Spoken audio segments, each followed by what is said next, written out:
आपने सुना है 50 साल पहले जो बीए कर लेता था ना, उसको घर से उठा के लेके जाते थे, चल तुझे नौकरी करनी पड़ेगी। पता है, याद है कि नहीं है? अरे भारत से हो या यूरोप से सीधे आए हो, तो इतना ऐसे क्या सोच रहे हो? बताओ पृथ्वी में है कि नहीं? गांव में से लोग लेके जाते थे, नौकरियां लेके जाते थे, और वो कहते नहीं जाने दूंगा, नहीं जाने दूंगा। तब तक चॉइस थी, नहीं जाने दूंगा। पत्नी कहती थी मेरे स्वामी को मैं नहीं जाने दूंगी। बापू कहता था मेरे बच्चे को मैं कैसे अकेला रोटी बना। जब तक इस देश में चॉइस थी तब तक प्रेम उमड़ता था। आज एक वैकेंसी के लिए एक ट्रेन पे 1 लाख लोग साला गटर में, फटर में, शटर में घुस घुस के रहे नौकरी। ये पूछते हैं 2 लाख लोग जब परीक्षा देने आते हैं कि मैं कहां रहूंगा। अरे बोलो बोलो, वो अपना अरेंजमेंट करते हैं किसी होटल में। किधर किधर लटक के जाते हैं, शहर के हालात क्या होते हैं। एक वाक्य से समझ लो मेरे भाई, दक्खन आया है, महाभाग्यशाली हो। इसे असफलता का दक्खन मत समझना, इसे नेक्स्ट लेवल की ग्रोथ का दक्खन समझना। क्योंकि अगर एक बार आदत पड़ गई शहर की, भाषा की, बदले हुए पानी की, बदली हुई आबो हवा की। अब सबसे बड़ा उदाहरण देता हूं, दुनिया में महान पौधे हैं 2, एक है चावल का और एक है आम का, जो मानवता के बहुत बड़े हिस्से को छूते हैं कि नहीं? एक तो आम और एक चावल। पता है इन दोनों में सबसे बड़ी क्वालिटी क्या है? ये बोए कहीं और जाते हैं और उगते कहीं और जाकर हैं। इनकी नियति ऐसी है, प्रकृति की सबसे मूल्यवान वस्तुएं जहां पे बोई जाती है, फिर वहां से उखाड़ के दूसरी भूमि में रोपी जाती है, तब चावल उगता है, तब आम पीढ़ियां खाती है। आपका भी दौर व्यापारी का है। व्यापारी एक शहर से अमीर कभी नहीं बनता, उसे पंख पसारने ही पड़ते हैं, उसे डायमेंशन खोलने ही पड़ते हैं, दक्खन हटाना ही पड़ता है। जब तक मैं सिर्फ राजस्थानी परिवेश की बातें करता था, सिर्फ राजस्थान में खेल रहा था, आज मैंने 28-30 राज्य, एक एक राज्य की एक एक भौगोलिक स्थितियों को, वहां के वातावरण को, वहां के कल्चर को, वहां की सोसाइटियों को, तो जब मैंने 2 कैलकुलेशन की, फरवरी 2022 तब तक तो कितने राज्य घूम चुका था, सारे कितनों में मेहनत कर चुका था, सारे कितनों में ट्रेनों से पड़ा था, कितनों में ट्रकों से गया था, कितनों में रेलगाड़ी से गया था, कितनों में फ्लाइट से गया था, कितनों में संघर्ष आए थे, कितनों में परेशानी आई थी, सारी। जब तक कोई एंटरप्रेन्योर ग्रोथ नहीं करता, जब तक उसकी भौगोलिक स्थितियां नहीं फैलती। आपको मैं एक नेचुरल एग्जांपल देता हूं भाई। आप में से कितने लोग ये मानते हैं अपन जीव है, अपन आत्मा है, जीव है? हाँ, कई तो समझ नहीं पा रहे कि सर आत्माएं तो रात को घूमती है, क्या कह रहे हो? आपको कितनों को ये यकीन है कि इसको एक दिन जला दिया जाएगा? कई सोच रहे हैं कि सर पता नहीं, मेरा तो कीमती है। 2.5 घंटे में कीड़े पड़ने लग जाते हैं, 6 घंटे में सड़ने लग जाता है, और फिर डरने और लग जाते हैं परिवार वाले। बताओ जलता है कि नहीं? तो फिर कौन नहीं जलता? जो इसके भीतर है, जिसकी वजह से इसकी रोशनी है। मैं उसकी बात कर रहा हूं। जो आदमी अपनी जगह छोड़ने से कतराता है ना, जो आदमी जगह छोड़ने से कतराता है, फिर उसकी वहां व्यवस्था होती है जहां साला रात दिन कटता है और सड़ता है। ये नियम है।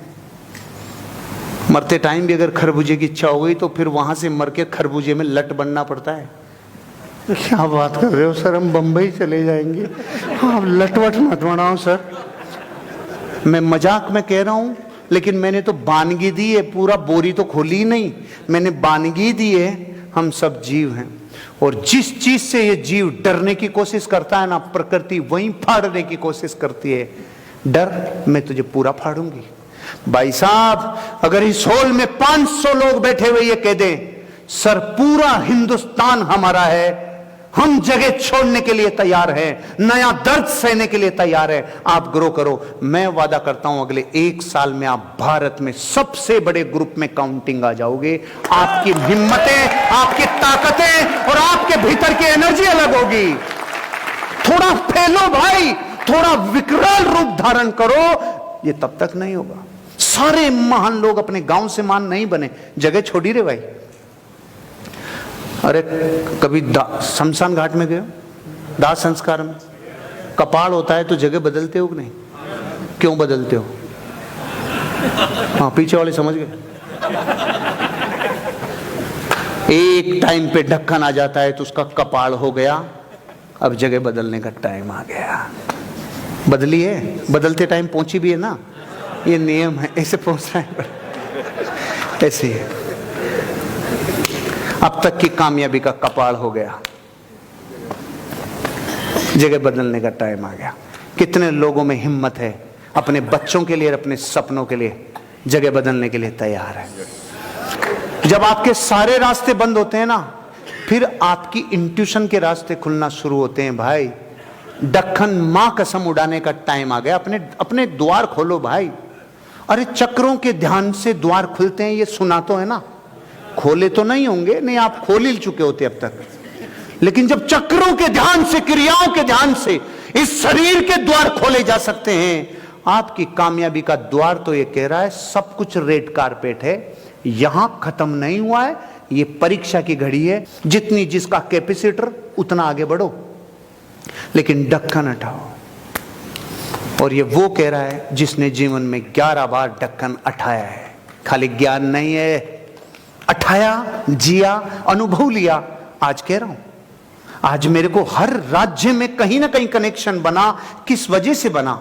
हर राज्य में मैंने किसी न किसी बड़े बिजनेस टाइकून की मीटिंग की, हर राज्य के किसी न किसी बड़े पॉलिटिकल लीडर्स की मीटिंग की, हर एक राज्य के उस जगह के बड़े स्पिरिचुअल ग्रुप की ट्रेनिंग की। सिर्फ एक वजह से, मैंने जब प्रकृति ने मुझे मौका दिया, मैं मौका बोल रहा हूं, मौका, मैंने ढक्कन खोला। 2006 में जिस आदमी ने मुझे कहा था आजा तू तेरे घर पे मीटिंग कर, मैं लोगों को समझाने आता हूं, मैंने तंबू लगा के 250 लोग बुला लिए। 6 बजे का उसने टाइम दिया था और 6 बजने में 5 मिनट पहले मेरे को फोन करके बोला, अरे सुन यार मैं तो नहीं आ पा रहा, तू ही संभाल ले। साला 15 दिन हुए हैं बच्चे को पैदा हुए, 250 लोग तंबू के नीचे बुला लिए, 6 बजने में 5 मिनट पहले कोई कह रहा है कि मैं नहीं आ पाऊंगा, अब तू ही संभाल।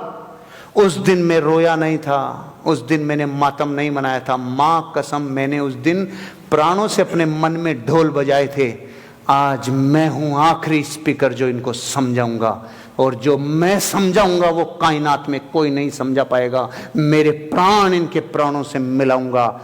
तब मैंने अपने पंख खोले थे, तब मैंने अपनी ऊर्जाएं खोली थी, और पहले ही महीने में मैंने धमाका मचाया था। मेरे पहले महीने की इनकम थी 1,23,000 रुपए। क्यों?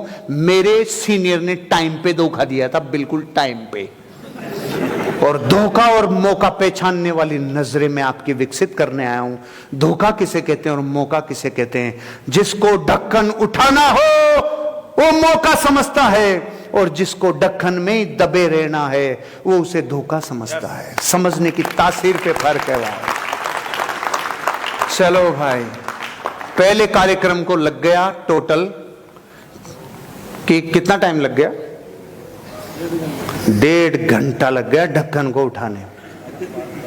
सच में ढक्कन जितना भारी, टाइम उतना ही भारी। अच्छा, आज मेरे ऊपर प्रेशर ही नहीं है। सुमेर जी ने मेरे को, सब लोगों ने कह रखा है सर स्लाइड कम से कम लाओ, आप बातें ज्यादा करो। मैं कहा ठीक, कोई टेंशन नहीं। तो अपन टोटल 15 बातें आपसे करनी है। 3-4 आज करेंगे, 5-10 कल करेंगे। जल्दबाजी है ही नहीं, आनंद लेंगे, आराम से चर्चाएं भी करेंगे। अभी तो क्या वन वे ट्रैफिक था, अब थोड़ा थोड़ा वापस। ढक्कन के बीच में गैप नहीं चाहिए। ढक्कन सच में भारी है। अरे पत्नी की रोटी किससे छोड़ी जाए भाई साहब? सर क्या मेरी वाली पत्नी जिस तरीके की रोटी देती है ना सर, अरे तू दूसरे की पत्नी के हाथ की खा के देख एक बार। आज तक तो साला मैंने तेरे को कहा है तो खुद की खा, अब मैं कह रहा हूं तो दूसरे की जाके खा। अरे भैया डायमेंशन खोलने का टाइम आ गया। भावना समझना भैया, मैं कुछ रोटी की बात कर रहा हूं, इधर उधर नहीं भटकना है ना।